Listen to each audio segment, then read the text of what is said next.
Right, so pardon the filming because this is probably going to be really terrible since I don't have a tripod and I'm holding it by hand. This is how we play, right? Our club, we are focused on high attacking possession. We're not focused on keeping a standard formation. We're not focused on how we play in a 4-3-3 or a 3-5-2 or a 5, whatever the hell. Right? Just not our goal. Our goal is to put the opponent under pressure on a consistent basis and make it so that we can consistently turn in attacking a chance after attacking chance.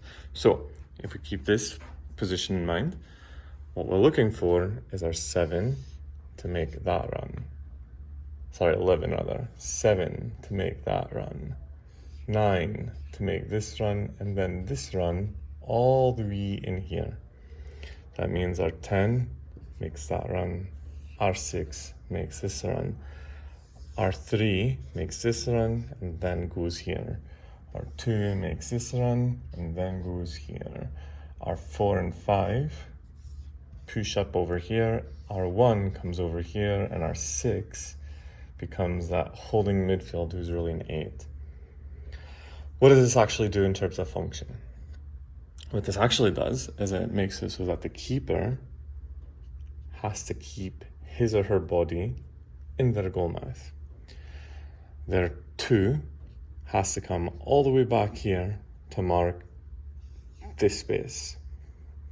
Therefore, comes back here or in here. Their 3 makes that run to mark there, or makes the space to mark the space between.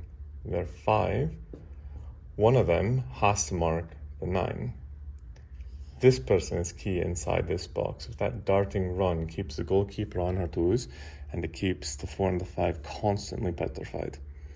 The 6, because we have an 8 and a 10 shifting in, has to track back.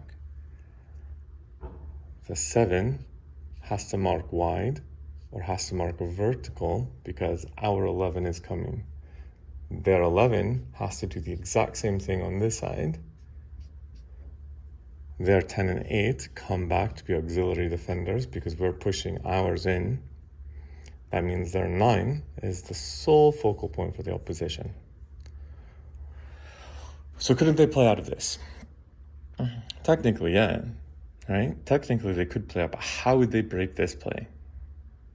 Right? The only feasible way they can break this particular play is if they sacrifice bodies and try to force our goalkeeper and our centre backs, our 4 and 5, up the pitch. That means the 7 and 11 have to make runs, right? They have to make runs wide or runs narrow, and they cannot defend, which leaves a massive imbalance, right? Because even if they keep those 3 up top, we still have 2 centre backs in this quadrant, and right over here, right? So that means we're now on a 10v7. All right? So we have our 4 in here. So I should say it's really 9v7 rather. But either way, that's my point. We're creating an imbalance. It's either even or it's imbalance in our favor. And because we're the ones who are constantly attacking, then that means each of these black circles is under pressure to not concede a goal, not concede a chance.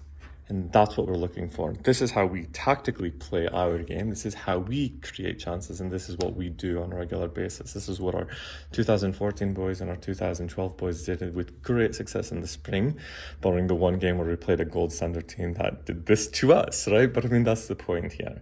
Like, we will get to that level eventually, and this is what all of the teams should be able to accomplish in every single game.